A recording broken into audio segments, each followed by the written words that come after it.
कि अभी मैं 3 दिन पहले एक गांव में सभा कर रहा था।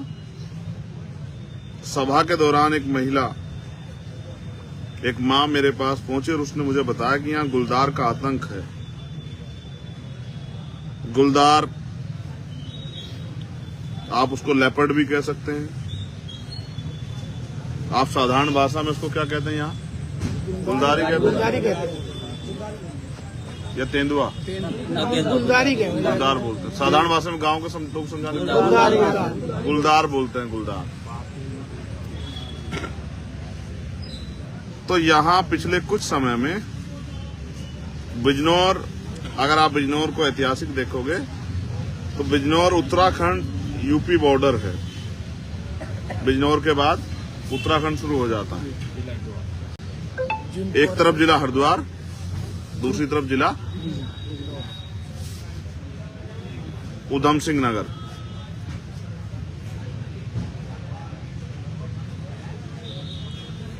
तो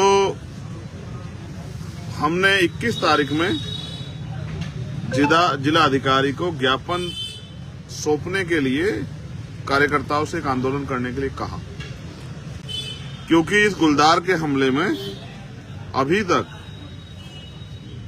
25 से 26 लोगों की जान चली गई और मेरे इस घोषणा के बाद एक 12-13 साल की बच्ची को परसों गुलदार ने निवाला बनाया।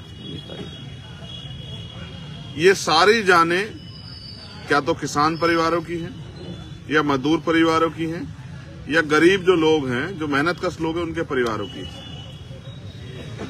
अब सवाल ये है कि बिजनौर और उत्तर प्रदेश और देश में क्या इंसान की जीवन की कीमत इतनी कम हो गई है कि 25-26 घटना होने के बाद भी ना सरकार ने या ना यहाँ के अधिकारियों ने उन परिवारों की सुध ली, ना उनके लिए कोई मुआवजा दिया, ना उनसे बात की, ना उनके दुख को, दर्द को कम करने का प्रयास किया। सिवाय अगर किसी गांव में गुलदार दिख जाता है या आ जाता है, वहां के लोग फोन करते हैं तो अधिकारी कहते हैं कि गांव छोड़ के कहीं और जाके रह लो। क्या किसी नेता के साथ अगर होता ये, तो क्या पुलिस यही जवाब देती है, प्रशासन यही कहता? क्या किसी अधिकारी के परिवार के साथ ऐसा, तो क्या पुलिस और सरकार प्रशासन यही कहती? या फिर किसी व्यापारी के बेटे के साथ ऐसा होता, बेटी के साथ होता, पत्नी के साथ ऐसा होता, पिता के साथ ऐसा होता, मां के साथ ऐसा होता, तो क्या प्रशासन और पुलिस का यही रवैया रहता? या सरकार की संवेदनशीलता जो मर गई है, सरकार संवेदनहीन हो जाती? ये सवाल यहाँ के जिलाधिकारी, क्योंकि उनके पास जवाब नहीं है और उनको जवाब देना है, हम यहाँ जवाब मांगने के लिए बैठे हैं, तो वो यहाँ से नदारद, क्योंकि 2 दिन बाद मुख्यमंत्री की रैली है, वो उसका बहाना बना के यहाँ से इधर उधर। लेकिन सवाल ये है कि 26 लोगों की जान चली गई और किसी को कोई फर्क नहीं पड़ा।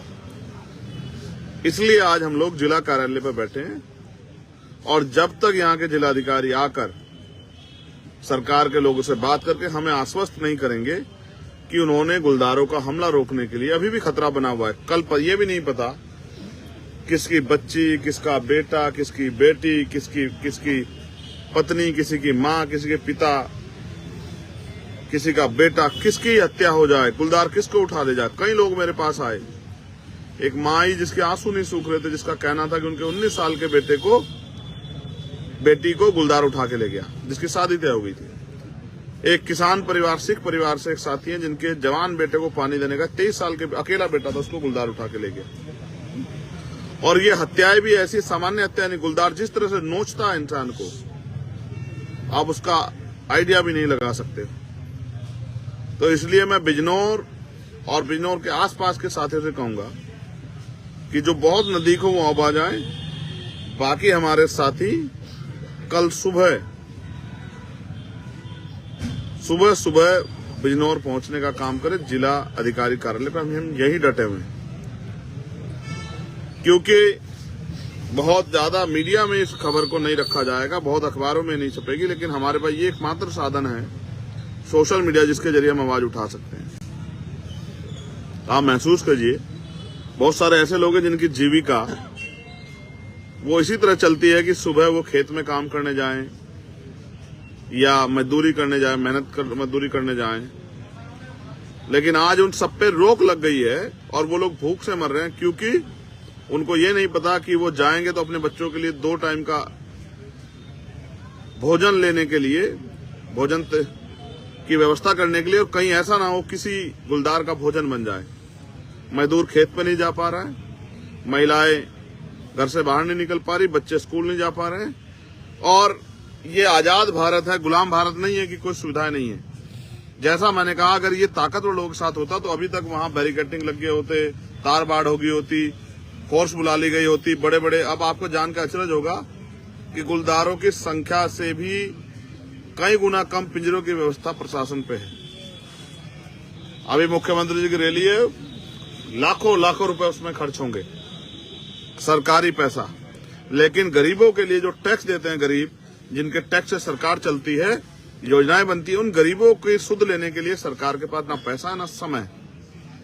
इसलिए इस क्षेत्र का बेटा होने के साथ साथ, कमजोरों की आवाज होने के साथ साथ मेरी ये जिम्मेदारी बनती है कि इस अन्याय पे मैं अपने लोगों की आवाज बनकर उनको न्याय दिलाऊं। इसलिए भयंकर सर्दी में, जहां टेम्परेचर कुछ देर में माइनस के करीब हो जाएगा, हमने और हमारे सैकड़ों साथियों ने ठान लिया है कि जब तक हमारी मांगे नहीं सुनी जाएगी और उनपे हमें ठोस आश्वासन नहीं मिलेगा, जैसे हमने मांग रखी है कि हर परिवार को 25 लाख रुपए का मुआवजा मिले, जैसे हमने मांग रखी है कि जो भी घायल हैं उनको 5-5 लाख रुपए की मदद हो,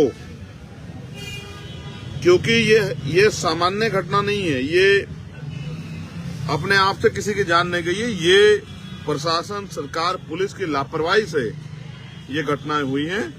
इसलिए इसके लिए सरकार भी पूर्ण रूप से दोषी और प्रशासन भी, और इसीलिए यहाँ के जिलाधिकारी आंख नहीं मिला पा रहे हैं, क्योंकि उनको जवाब देना पड़ेगा कि 3 महीने से घटना चल रही है, आपने क्या कार्रवाई करी, उन पे शब्द नहीं होंगे बताने के। इसलिए वो मुंह छिपाए घूम रहे हैं, हमारे सामने नहीं आ रहे हैं। लेकिन वो मुंह छिपाए घूमे या सामने ना आए, इससे फर्क नहीं पड़ता। जनता की आवाज हमें उठानी पड़ेगी। जब तक हम सदन में नहीं है तब तक सड़कों पर उठाएंगे, धूप, आंधी, सर्दी, बारिश का सामना करते उठाएंगे। और जब हम सदन में जाएंगे तो सदन के पटल पे इन बड़ी बड़ी समस्याओं को, जिनको समस्या नहीं माना गया, उठाने का काम करेंगे और जनता की आवाज बनकर उनके जिंदगी में परिवर्तन कराने का काम हम लोग करेंगे। इसलिए अभी हम जिलाधिकारी कार्यालय पे, मेरा बहुत बड़ा बहुजन समाज यहाँ रहता, शायद उनको भी सूचना नहीं, इस लाइव के बाद सूचना पहुंचेगी कि उनका बेटा, उनका भाई चंद्रशेखर आजाद जिलाधिकारी कार्यालय में खुले आसमान के नीचे उनके हकों की लड़ाई लड़ने के लिए बैठा है। और वो उनसे अपील कर रहा है कि वो आए और यहाँ इस आंदोलन को मजबूत करें, जिससे ये निकम्मी, गूंगी, बहरी सरकार और इनके तानाशाह अधिकारी, कर्मचारी गरीबों की, कमजोरों की आवाज सुने। इसलिए मैं आपसे अपील करूंगा, बिजनौर आसपास जो नजदीक हों, बिजनौर शहर के लोग, आसपास के लोग, वो अभी आ जाएं, और जो दूर के लोग हों वो कल सुबह जो है जिला अधिकारी कार्यालय पर जरूर पहुंचे। मैं आपको यही मिलूंगा इस लड़ाई को, संघर्ष को आगे बढ़ाते, क्योंकि ये जनहित की लड़ाई है, जनता की लड़ाई है, गरीब, किसान, नौजवान, मजदूरों की लड़ाई है। और इस लड़ाई को लड़ना ही, उनको न्याय दिलाना ही, उनके अधिकार की रक्षा करना ही, लोकतंत्र और संविधान की रक्षा करना ही हमारी जिम्मेदारी। इसलिए हम लोग यहाँ मैदान में डटे। इस खबर को देखने के बाद क्या है आपकी राय, नीचे दिए गए कमेंट बॉक्स में दीजिए अपनी राय। ऐसी तमाम बड़ी खबरों को देखने के लिए जुड़े रहिए हमारे साथ। खबर अच्छी लगे तो लाइक कीजिए और शेयर कीजिए, और हाँ, चैनल को सब्सक्राइब कर घंटे वाली बटन को दबाना ना भूलिए। फिर आते हैं आपके बीच कुछ खास खबरों के साथ। तब तक के लिए नमस्कार, जय भीम।